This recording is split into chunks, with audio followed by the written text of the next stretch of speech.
Amen, amen. Amen. La Bible déclare, bien-aimés, nous n'avons pas à lutter contre la chair et le sang, mais contre les dominations, contre les autorités, les princes de ces airs, les princes de ces airs qui agissent dans les lieux célestes. Nous n'avons pas à lutter contre la chair et le sang, mais contre les esprits méchants. C'est dans Colossiens, plutôt Éphésiens chapitre 6, verset 12. Nous n'avons pas à lutter contre la chair et le sang. Bien aimé, avant de passer à la parole, je vais nous dire une chose. Nous avons un ennemi commun qui s'appelle le diable. Amen. Et il a plusieurs couleurs, bien aimé. Il peut amener le sommeil. Il peut amener la distraction. Il peut amener la colère. Là où tu es toi-même, tu ne comprends pas. Tu commences il y a quelque chose qui t'énerve. Ça, c'est notre ennemi commun. Avant de passer à la parole, tu vas chasser tout esprit qui ne reconnaît pas la Seigneurie de Jésus-Christ en toi, autour de toi, même dans l'atmosphère, là où tu es, l'atmosphère aérienne, l'atmosphère souterraine. Que l'atmosphère soit dégagée de tout esprit qui n'est pas de Dieu. Que le Saint-Esprit seul règne, que tout réseau qui ne relie pas avec le Saint-Esprit soit coupé. Tu vas commencer à couper toutes tes communications avec le monde des ténèbres, sous toute la forme que cela peut prendre. Dans le nom puissant de Jésus, nous prions. Merci Seigneur. Amen, amen. Amen. Ah, nous acclamons le Seigneur pour la première parole.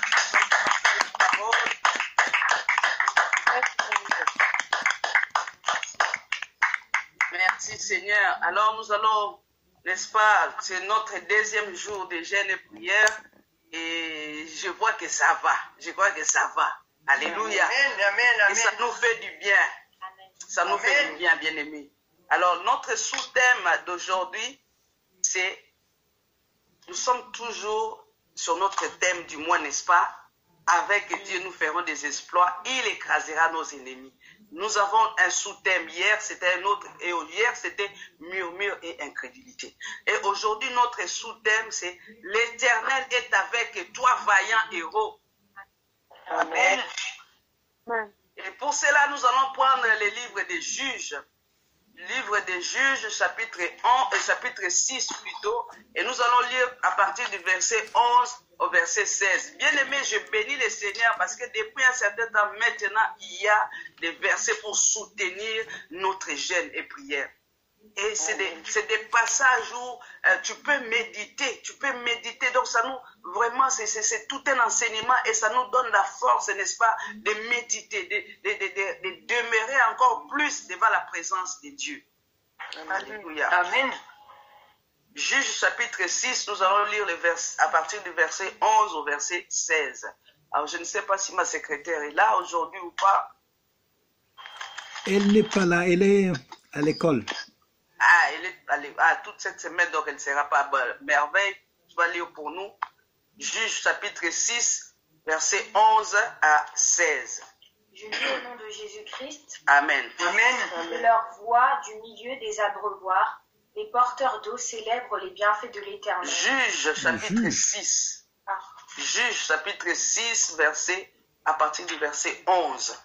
Puis l'ange de l'Éternel vint et il s'assit sous le térébinthe d'Opra, qui appartenait à Joas, membre de la famille d'Abiézer. Son fils Gédéon battait du blé au pressoir pour le mettre à l'abri des Madianites. L'ange de l'Éternel lui apparut et lui dit, « L'Éternel est avec toi, vaillant héros. » Gédéon lui dit, « Ah, mon Seigneur, si l'Éternel est avec nous, pourquoi tout cela nous est-il arrivé? Où sont tous ces actes merveilleux que nos pères nous racontent quand ils disent, « L'Éternel ne nous a-t-il pas fait sortir d'Égypte? Maintenant, l'Éternel nous abandonne et nous livre entre les mains de Madian. » L'Éternel se tourna vers lui et dit, « Va avec la force que tu as et délivre Israël de l'oppression de Madian. N'est-ce pas moi qui t'envoie? » Gédéon lui dit, « Ah, mon Seigneur, avec quoi délivrerai-je Israël?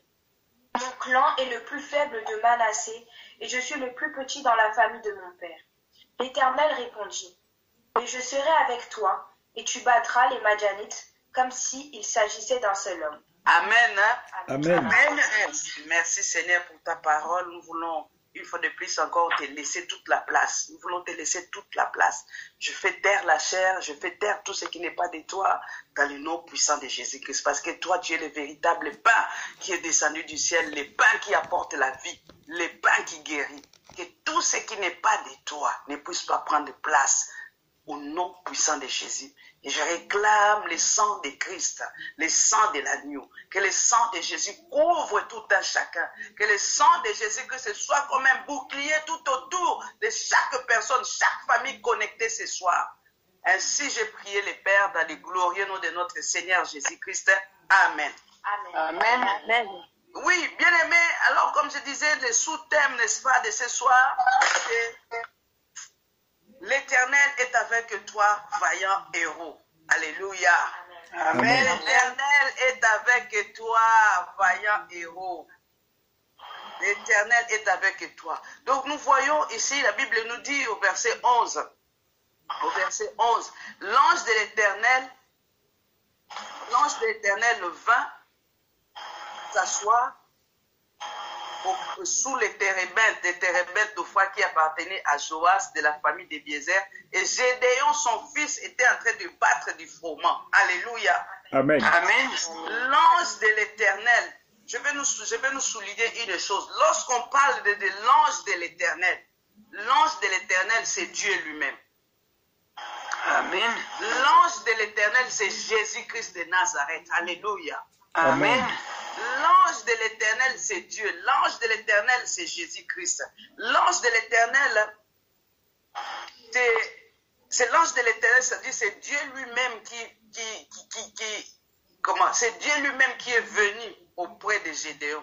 Et le jour où Moïse, n'est-ce pas, lorsque la Bible nous parle dans Exode chapitre 3, que la Bible nous parle de l'apparition de Dieu. Moïse a vu une flamme, le buisson ardent. La Bible nous dit quoi? Qu'il y avait l'ange de l'Éternel, c'est-à-dire c'est Dieu lui-même. Amen.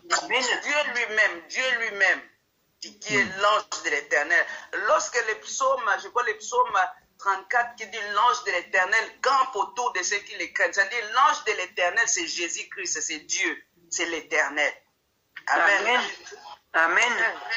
Alors nous voyons ici, Gédéon était oppressoire. C'est-à-dire Gédéon, parce que à un certain moment, Israël, n'est-ce pas, a désobéi à l'Éternel. Israël a désobéi à l'Éternel et Dieu leur avait déjà prévenu que le jour où vous allez m'abandonner, c'est-à-dire je vais vous livrer entre vos ennemis. Alléluia. Amen. Amen. Le jour où vous allez m'abandonner, et ça, comme c'est plus des enseignements dans la semaine, nous allons les lire toujours dans les livres des Juges au chapitre 6, toujours au chapitre 6, mais les premiers versets. Juges chapitre 6, les premiers versets. Les Israélites firent ce qui déplaît à l'Éternel, et l'Éternel les livra entre les mains de Madian pendant 7 ans. Amen. Amen. Amen. Ce que j'aime avec Dieu, c'est-à-dire, il n'abandonne pas pour toujours son peuple. Amen. C'était pour une période bien définie, c'est-à-dire c'était pendant 7 ans. Et Dieu savait que pendant ces 7 ans-là, il y aurait quelqu'un qui va se lever pour aller combattre les Madianites. Alléluia. Amen. Dieu prépare toujours, non. Dieu, c'est le plus grand stratège merveille. Donc Dieu savait qu'à un certain moment, il y aurait Gédéon pour battre les Madianites. Alléluia. Amen. Amen. Et la Bible dit ici, Gédéon était oppresseur parce que les Madianites, c'est-à-dire tout ce que Israël s'aimait, les Madianites venaient saccager, ils prenaient tout. Donc Gédéon était oppresseur, même donc en cachette. Il était en train de battre du froment pour les mettre à l'abri des Madians. Alléluia. Amen. Amen. Vous voyez quel état était réduit Israël. Israël qui est sorti avec fracas de l'Égypte. Israël qui terrorisait les nations qui étaient autour de lui. Maintenant, Israël est devenu faible à cause de la désobéissance. Alléluia. Amen. Amen. Bien-aimé, Dieu n'aime pas la désobéissance. Dieu n'aime pas la désobéissance. Dieu n'aime pas les péchés. Et nous voyons, n'est-ce pas, Dieu lui dit, au verset 12, l'ange de l'Éternel lui apparut et lui dit, l'Éternel est avec toi, vaillant héros. Ah, j'aime beaucoup ces versets. L'Éternel est avec toi, vaillant héros. C'est ce que Dieu nous dit ce soir. Notre thème, avec Dieu, nous ferons des exploits parce que tu es un vaillant héros. Parce que tu es une vaillante héroïne. Alléluia. Amen. Amen. Voilà pourquoi Dieu appelle Gédéon, parce qu'il savait qu'au final, ce n'est pas Gédéon qui allait combattre, mais c'est Dieu qui était avec lui. Et mais c'est ce que Dieu nous dit ce soir. Alléluia. Amen. Amen. Tu n'es pas seul. Dieu t'appelle vaillant parce qu'en toi, Dieu a mis des capacités. En chacun de nous, Dieu a mis des capacités. Dieu a mis des capacités, je dirais même au pluriel. Dieu a mis des capacités en nous, mais nous n'exploitons pas ces capacités que Dieu nous a données. Alléluia. Amen. Amen. Il fallait que Dieu vienne encore stimuler Gédéon. Parce qu'au fond, Gédéon, Israël était perdu. Israël, le grand Israël. Quand Israël sortait, le peuple avait peur. Tout le peuple avait peur parce qu'ils avaient appris, ils avaient entendu parler de leur Dieu. Comment Dieu marchait avec lui. Le peuple fouillait devant Israël. Amen. Amen. Dieu n'a pas changé. Il est le même hier, aujourd'hui, éternellement. Le même Dieu qui fraya un chemin à la mer Rouge. Il est le même. Dieu, nous pouvons devenir faibles, mais Dieu n'a jamais devenu faible. Alléluia. Amen. Amen. Il est tout puissant. Il est tout puissant. Nous sommes limités, mais notre Dieu n'a pas de limites. Nous pouvons être fatigués, mais la Bible dit, lui ne fatigue pas. Alléluia. Amen. Amen. Dieu appelle Gédéon vaillant héros. Maintenant, écoute, bien-aimé, je vais nous dire une chose. C'est-à-dire, Dieu ne garde pas sa colère à toujours. Le silence de Dieu ne veut pas dire son absence. Vous voyez, pendant 7 ans, Madianite a pris le dessus sur Israël. Mais cela ne veut pas dire que Dieu n'était plus avec Israël. Alléluia. Amen. Ce n'est pas parce que les Madianites avaient pris le dessus sur Israël que Dieu n'existait plus. Dieu existait toujours. Alléluia.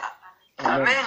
Dieu a toujours été là et de loin il regarde son peuple de loin. Il dit dans sa parole, je te regarde de loin et de loin je te préserve mon amour. C'est-à-dire c'est comme toi et moi bien-aimés. Ne crois pas que parce que tu ne vois pas la main de Dieu, parce que Dieu n'a pas encore exaucé, que tu crois que non, Dieu n'est plus là, que non, Dieu vraiment je crois qu'il n'existe pas. Non, Dieu existe bien-aimé.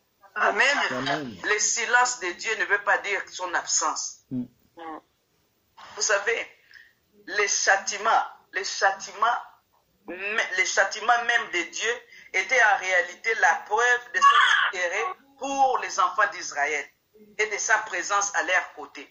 C'est-à-dire, quelqu'un a dit un jour, si dans ta vie, la vie chrétienne, tout baigne, comme disent les jeunes. C'est-à-dire, tout va bien. Tu fais ceci, ça marche. Tu vas à gauche, ça marche.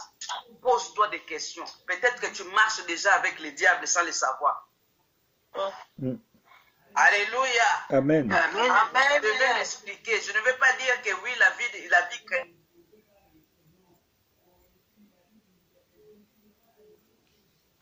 Personne qui n'ait quitté père, mère, fils, champ, troupeau, bœuf, ne puisse recevoir à ces siècles de bœuf, mais c'est avec persécution. Alléluia. Amen. Et dans les siècles présents, la vie éternelle. Cela ne veut pas dire que nous, enfants de Dieu, nous sommes condamnés à ne pas réussir, que tout doit... Non, mais à un certain moment, lorsqu'on a les combats dans la vie, il faut se réjouir. Il faut te dire que voilà ce que tu fais. En tout cas, il y a un ennemi, il y a un adversaire qui ne veut pas te laisser. La vie de Joseph, bien-aimé, ça n'a pas toujours été une vie en rose. Vous voyez les combats de Joseph. Alléluia. Amen. Mais il marchait avec Dieu. Joseph était avec Dieu. Mais est-ce que cela a empêché que ses frères puissent les jeter dans la citerne? Non. Est-ce que la présence de Dieu qui était en Joseph a empêché la femme de Potiphar de mentir sur lui? Non. Est-ce que la présence de Dieu qui était en Joseph n'a pas a empêché Potiphar de jeter Joseph en prison? Non. Vous comprenez ce que je suis en train de dire? Amen. Amen. Lorsque tu vois que tout va bien, pose-toi des questions. Commence à te poser des questions. C'est que tu fais chemin avec lui-même. C'est que tu marches avec lui. La Bible dit dans Proverbe chapitre 3 verset 12, qui aime bien châtie bien. Amen. Qui aime bien châtie bien. Bien-aimé. C'est-à-dire, toi, tu marches, il n'y a pas d'épreuve, il n'y a pas d'épreuve dans ta vie, il n'y a pas de malédiction, il n'y a pas de punition. Non, pose-toi des questions. Même Abraham, bien-aimé, même David, l'homme selon le cœur de Dieu, tu as vu la vie de David. À un certain moment, David a connu des combats que toi et moi, nous ne connaîtrons peut-être jamais. Alléluia. Amen. Amen. Mais il était avec Dieu, bien-aimé. David était un roi, mais ce n'est pas le même jour qu'il a pris possession du palais royal. Amen. Alléluia. Amen. Lorsque Samuel est venu, n'est-ce pas, oindre David, ce n'est pas ce même jour-là que Saül a quitté le palais royal et David a été intronisé. Non. Je suis sûr, même chez eux, Eliab, comme Eliab était contre David, Eliab devait dire à David, toi aussi tu es roi, toi vraiment avec... Alléluia. Amen. Amen. Toi tu es roi, donc toi un jour, nous allons nous prosterner devant toi. Va garder les troupeaux là-bas, roi. Alléluia. Amen. Amen. Mais Dieu, l'onction royale était là. Mais ce n'est pas pour autant que David a cessé son travail de berger. Et il continuait de retourner jusqu'au temps où Dieu a fixé, bien aimé. Il y a un temps. Voilà pourquoi la Bible dit il y a un temps pour tout. Amen.